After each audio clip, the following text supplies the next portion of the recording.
Welcome to clever mind academy. बघा विद्यार्थी मित्रांनो, आज आपण बघणार आहोत युनिफॉर्मली डिस्ट्रीब्युटेड लोड. त्या अगोदर तुम्ही जर क्लेवर माइंड अकॅडमी चॅनलला जर सबस्क्राईब केलं नसेल तर फर्स्ट सबस्क्राईब करा, जेणेकरून तुम्हाला रोजच्या अपडेट झालेले व्हिडिओ पोहोचेल तुमच्यापर्यंत. ओके, बघा आज आपण काय बघणार आहे. फर्स्ट लेक्चरमध्ये काय बघितलं होतं, simply supported beam with point load. Okay, point load किती पण असू शकता. त्यानंतर आज आपण बघणार आहे simply supported beam with uniformly distributed load. Okay, uniformly distributed शब्दावरूनच कळतं आपल्याला की डिस्ट्रीब्यूट झालेला आहे पूर्ण बीमवरती हा लोड. ओके, आणि इथं बघा प्रत्येक पॉईंटवरती काहीतरी पॉईंटवरती ॲक्ट झालेला आहे. तसं इथं हा लोड पूर्ण याच्यावर सेम फोर्सने ॲक्ट झालेला आहे. याला म्हणतात युनिफॉर्मली डिस्ट्रीब्युटेड लोड आणि शॉर्टकटमध्ये UDL. आता आपण बघू with example.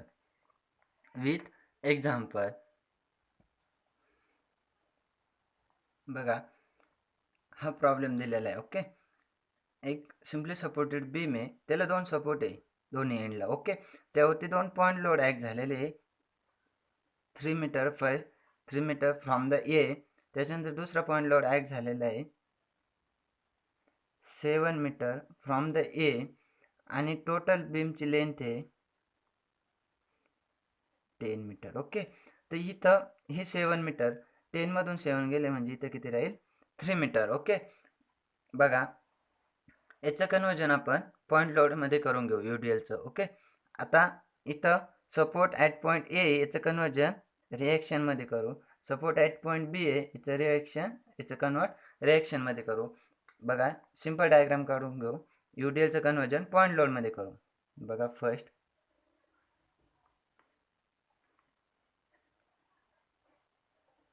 Simply supported beam, त्यानंतर दोन पॉईंट लोड ॲक्ट झाले 5 किलो न्यूटन आणि 5 किलो न्यूटन 3 मीटर आणि हे 7 मीटर आणि हे 3 मीटर. ओके, त्यानंतर UDLचं कन्वर्जन कसं करायचं बघा.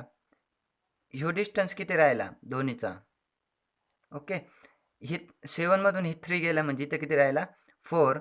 ओके, 4 इंटू UDL किती किलो न्यूटनचा आहे बघा. UDL 1चा आहे इंटू डिस्टन्स किती आहे 4 वरती. ओके, म्हणजे UDL किती पॉईंट लोड किती झाला आपला 4 किलो न्यूटनचा आणि 4 किलो न्यूटनचा हा UDL सेंटरवरती ॲक्ट होईल. म्हणजे इकडं 2 मीटर आणि इकडं 2 मीटर. इथं ॲक्ट करू आपण 2 मीटर आणि इकडं 2 मीटर. ओके, किती 4 किलो न्यूटनचा ॲक्ट झाला. त्यानंतर बघा आपल्याला फाइंड आउट करावं लागेल रिॲक्शन ॲट पॉईंट ए आणि रिॲक्शन ॲट पॉईंट बी. बघा summation of Fy is equals to 0.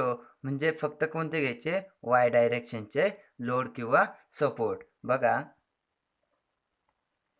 R A बघा अपवर्ड जे असेल ते पॉझिटिव्ह, डाऊनवर्डला जे जात असेल ते निगेटिव्ह. ओके, बघा अपवर्ड जात आहे म्हणजे काय येईल प्लस. इथं हे 5 किलो न्यूटन लोड डाऊनवर्डला जात आहे 5. त्यानंतर 4 पण डाऊनलोडला जात आहे 4. त्यानंतर 5 पण डाऊनलोडला जात आहे 5. त्यानंतर plus RB is equals to 0. बघा RA plus RB is equals to किती होईल 5 5 40 म्हणजे काय होईल 14 kilo newton. RA plus RB equation number 1.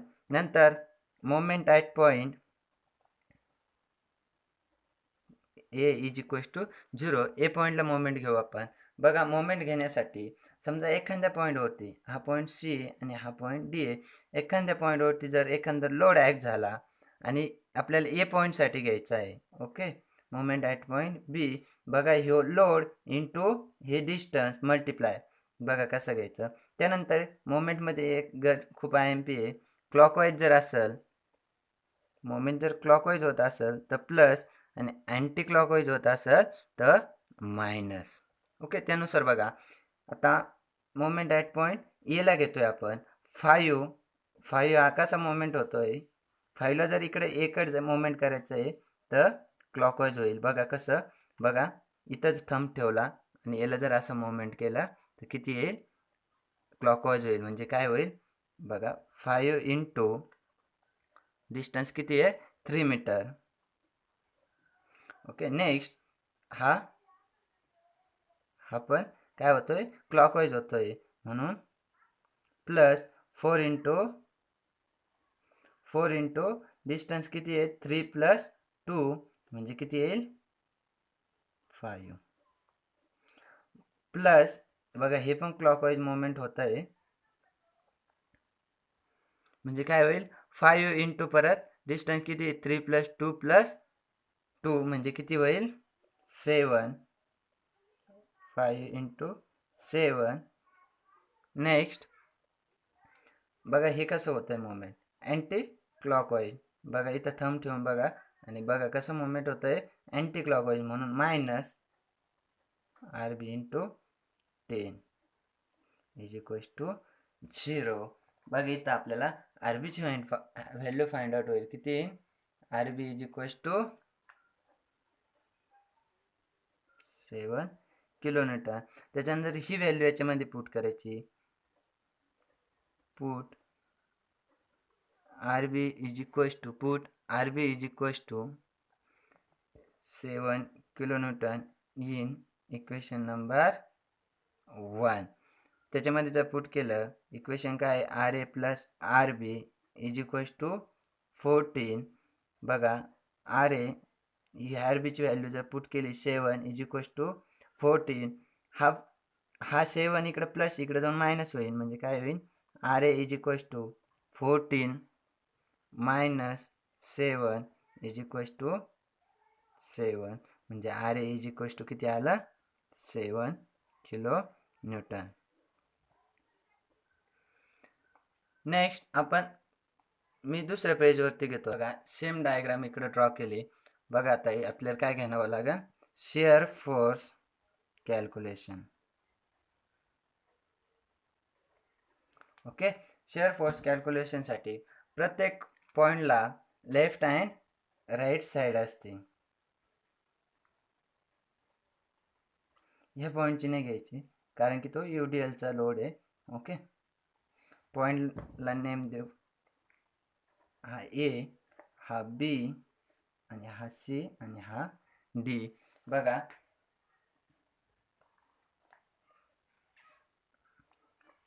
बघा शिअर फोर्स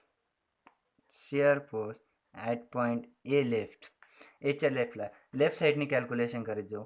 ह्या लेफ्टवरती मी पेन ठेवला, याच्यापासून इकडे काही आहे का फोर्स किंवा सपोर्ट नाही, म्हणून हे काय झालं 0. Shear force at point A right is equals to, एच्या राईटला गेलो बघा, एच्या राईटला गेलो इकडून बघा फक्त काय आहे एक सपोर्ट आहे RA. ओके. तो पण अपवर्ड आहे, म्हणजे काय येईल तो RA ची व्हॅल्यू किती आहे 7. Next shear force at point C left, Cच्या लेफ्टला गेलो बघा, Cच्या लेफ्टला सुद्धा काय आहे एकच सपोर्ट आहे कितीचा अपवर्ड 7 किलो न्यूटन. नंतर Cच्या राईटला गेलो बघा काय आहे एक सपोर्ट आहे आणि एक लोड आहे. सपोर्ट अपवर्ड आहे, लोड डाऊनवर्ड आहे, म्हणजे काय येईल इथं shear force at point C राईटला. ओके. बघा काय येईल 7 अपवर्ड आहे minus 5 is equals to 2 kilo newton. त्याच्यानंतर shear force at point D left, Dच्या लेफ्टला गेलो. ओके. बघा काय एक अपवर्ड आहे RA minus 5 minus 4, 7 minus 5 minus 4 is equals to काय येईल मायनस 2 किलो न्यूटन. त्यानंतर shear force at point D right is equals to, Dच्या राईटला गेलो बघा काय येईल 7 minus 5 minus 4 minus 5 7 minus 5 minus 4 minus 5 is equals to किती येईल? 7 मायनस 5 मायनस 7 किलोमीटर. ओके. त्यानंतर बीच्या लेफ्टला shear force at point B left is equals to काय येईल? तिथं पण सेम फोर्स आहे. ओके. आर ए -5 -4 -5 मी तसंच करतो. 7 minus 5 minus 4 minus 5 is equals to -7 kilometre. त्यानंतर shear force at point B right is equals to, बघा बीच्या राईटला गेलो काय येईल? 7 मायनस 5 मायनस 4 मायनस 5 प्लस 7 काय येईल? 7 minus 5 minus 4 minus 5 minus 7 plus 7 is equals to 0 kilometre. बघा त्यानुसार डायग्राम ड्रॉ करून घेऊ. Same projection, vertical projection draw करून घ्यायचे प्रत्येक पॉईंटला.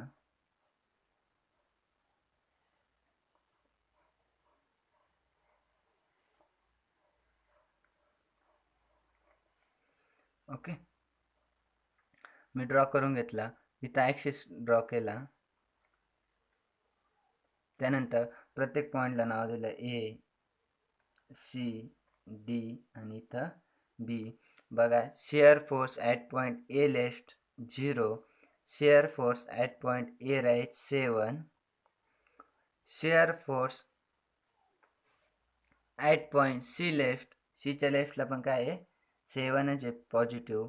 त्यानंतर shear force at point C राईटला किती झालं? ते 2 झालं. ओके, म्हणजे डाऊनवर्ड.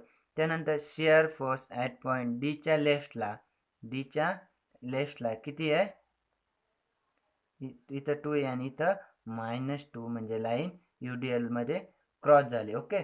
त्यानंतर शिअर फोर्स ॲट पॉईंट डीच्या राईटला किती आहे? मायनस म्हणून डाऊनला. ओके.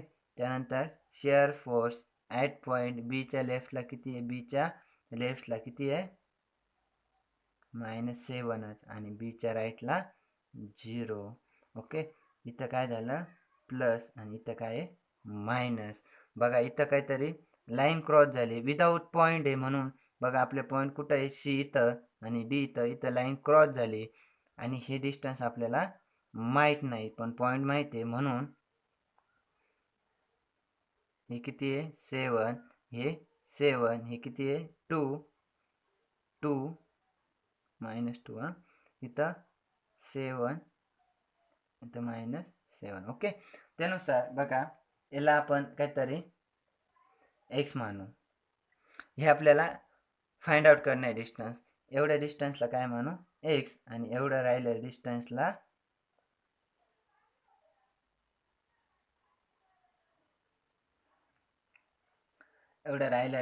काय मानायचं? टोटल डिस्टन्स किती आपल्याला या पॉईंटपर्यंत? 7. आता इथं 7 मायनस एक्स. ओके. आता काय करायचं? ट्रायंगल फॉर्म्युला यूज करायचा. ट्रायंगल फॉर्म्युला काय आहे? By triangle formula. बघा बाय ट्रायंगल फॉर्म्युला काय आहे? फर्स्ट काय घ्यायचा? एक्स डिवाइड बाय जी व्हॅल्यू आहे. ओके. जी व्हॅल्यू आहे इथून इथं फर्स्ट जी व्हॅल्यू ती घ्यायची 2 इज इक्वल्स टू तिथं काय घ्यायचं? 7 मायनस एक्स डिवाइड बाय -2. याचं क्रॉस मल्टिप्लिकेशन करायचं. ओके. तर किती येईल आपलं ते बघा. इज इक्वल्स टू याचं क्रॉस मल्टिप्लिकेशन केलं तर -2x is equals to 2 into 7 minus X. Okay. Next -2x is equals to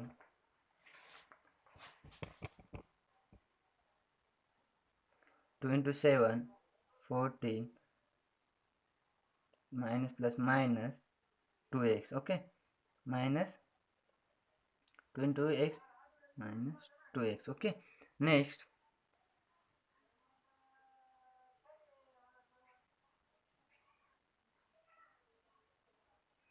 बघा, हे डायरेक्ट मी कॅल्शियममध्ये सॉल्व करतो. x इज इक्वल्स टू किती येईल आपला 5 metre. Okay. x is equals to किती आलं 5 मीटर आणि आपला पॉईंट लोड कितीवर ॲक्ट झालेला आहे 5 ओव्हर दिस 3+2. ओके. त्यानुसार जर आपण बघितलं तर नेक्स्ट आपल्याला काय करायचं BM diagram. Okay.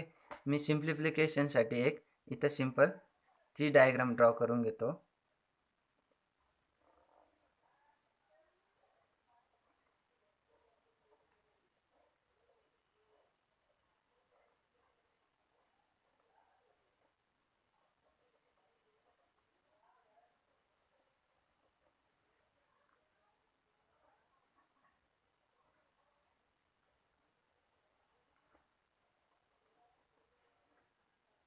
Reaction at point A is equals to 7 kilonewton आणि B reaction at point B is equals to 7 kilonewton आणि इथं काय झालं C आणि हा किती झाला D. ओके. बघा त्यानुसार आता आपल्याला काय करायचं बेंडिंग मोमेंट इकडून स्टार्टिंग करायचं लेफ्टपासून. ओके. लेफ्टपासून जर स्टार्ट केलं तर राईटपर्यंत जायचं. तर काय येईल इथं bending moment at point A is equals to 0. Bending moment at point C bending moment at point C first C आहे ना. ओके. त्यानंतर इथं जर घेतलं आपण त्याचं कसं मोमेंट होतं आहे बघा. सी पासून इकडून कॅल्क्युलेशन करत चाललो आपण. इकडचे लोड किंवा फोर्स घ्यायचे नाही. बघा याचं मोमेंट कसं होतं आहे clockwise. Bending moment at point C काय येईल 7 इंटू डिस्टन्स किती आहे 3 is equals to 21 kilonewton metre. त्यानंतर बेंडिंग मोमेंट ह्या पॉईंटला बेंडिंग मोमेंट घ्यायचा नाही. ते आपण डायरेक्ट जे एक्सची व्हॅल्यू फाइंड आउट केली ती घ्यायची. ओके.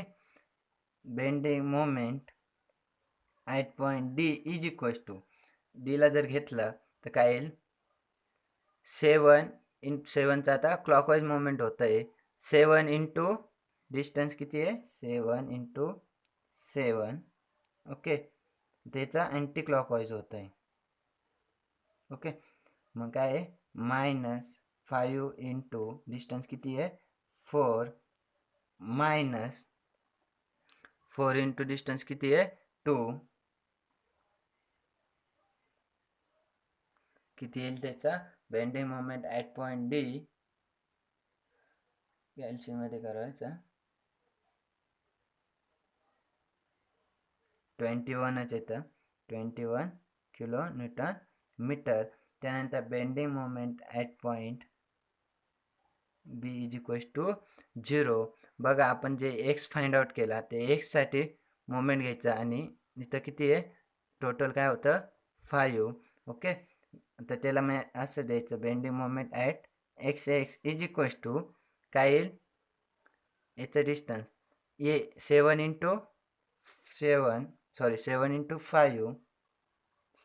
इंटू 5 बघा मायनस 5 इंटू हे अँटी क्लॉकवाईज आहे -5 इंटू किती आहे डिस्टन्स 2 इज इक्वल्स टू किती येतं ते 23 किलोन्यूटन मीटर. बघा bending moment diagram find out करू ड्रॉ करू आपण आता. Same projection vertical projection draw करायचे.